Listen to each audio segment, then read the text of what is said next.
Kali ini aku mau bikin baju pesanan dari Teluk Kuantan ya. Ya bukan yang pertama kali sih.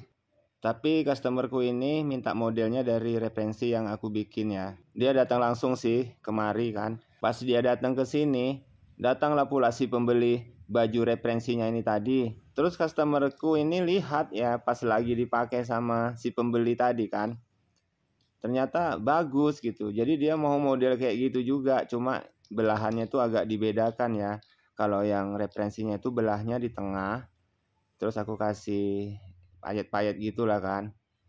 Nah yang aku bikin ini, aku saranin dibedain gitu kan, biar nggak samaan gitu kan. Ya kesannya limited gitu ya kan, walaupun aku yang bikin gitu kan. Nah jadi ini belahnya samping, terus payetnya itu aku bikin beda juga gitu, supaya nggak samaan. Cuma jatuh kainnya itu sama gitu ya kan, dari kain serong. Nah ini aku puringnya dulu aku potong ya, puringnya tuh aku gantung aja sampai bawah pinggang gitu kan. Nah itu yang digaris itu pas di pinggang ya. Ya nanti ukuran pinggangnya disesuaikan aja sama customer masing-masing ya kan. Nah ini bagian puring itu serong juga ya teman-teman. Tadi kan bisa dilihat ya dari posisi kainnya ya. Nah pembuatan polanya di puring udah selesai, lalu aku jiplak ke satinnya ya. Ini satinnya Roberto Cavalli sih. Nah itu posisi kain ya. Itu ya seperti itu.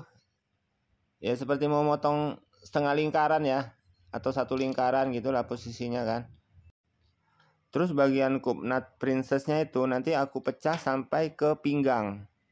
Kenapa aku pecah? Ya karena untuk menyesuaikan badan customernya gitu kan. Nah kalau kita bahas tentang jahit bahan serong ya, apalagi untuk seutuhnya baju ya, terus kita bikinnya itu dari kain polos gitu, kerut dikit aja kelihatan dia nanti tuh ya. Tapi itu ya harus aku hadapi ya, karena ulahku sendiri.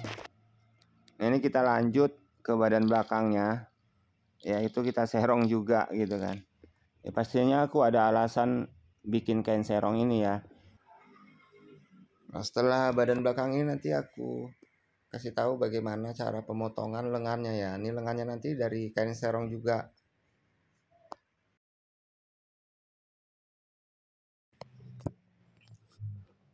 Lanjut aku ke bagian lengannya ya.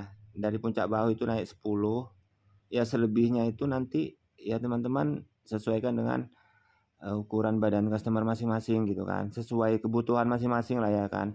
Terus sebagian teman-teman kita tuh kan ada yang komentar, kenapa sih aku bikin tuh kok kepanjangan gitu. Ya kakak udah jelas salah bikin kalau kepanjangan kan. Nah, kakak bisa lihat lagi kalau lengannya kepanjangan, cari kok bisa kepanjangan, di bagian mana yang salah. Ya nanti kakak bisa carinya. Ya misalkan panjang lengan 54 ya. Ya tetap 54. Ya bagaimana kakak bikin lengan biasa 54 gitu kan. Nanti baru kita tambah ke atas dari puncak bahu ya. Ya terserah mau tambahnya mau 10, mau 5, mau 6, mau 12, mau 20, boleh. Nanti kan kita tahu hasilnya. Kayak mana sih kalau tambah 20? Kayak mana sih kalau tambah 12? Kayak mana sih kalau ditambah 8? Apalagi kita kalau belum pernah mencoba ya kan. Ya coba aja gitu. Jadi kita nanti tahu hasilnya. Kalau tambah 12 kayak gini hasilnya, kalau tambah 10 kayak gini hasilnya, kalau tambah 5 kayak gini hasilnya kan gitu kan. Ya kayak gini lah kak, namanya kita tukang jahit itu kan. Ya tapi kan yang kuomongan tadi itu ya menurut aku sih, pengalaman aku yang aku kerjakan selama ini kayak gitu. Kalau aku penasaran aku bikin biar aku rugi kain ya kan. Tapi alhamdulillah itu kan nggak pernah rugi kain gitu. Apa yang ku bikin itu cepat maupun lambat, alhamdulillah laku gitu kan. Ini bagian badan depannya tuh udah melar ya, udah kayak baju kaos sudah. Ini badan belakangnya tuh udah elastis juga kan. Ya di sini kita singkat aja nih, udah langsung jadi aja nih bajunya kan. Nah nanti di video berikutnya aku mau kasih tahu cara pasang resletingnya di kain yang serong ini ya sampai ke kerah.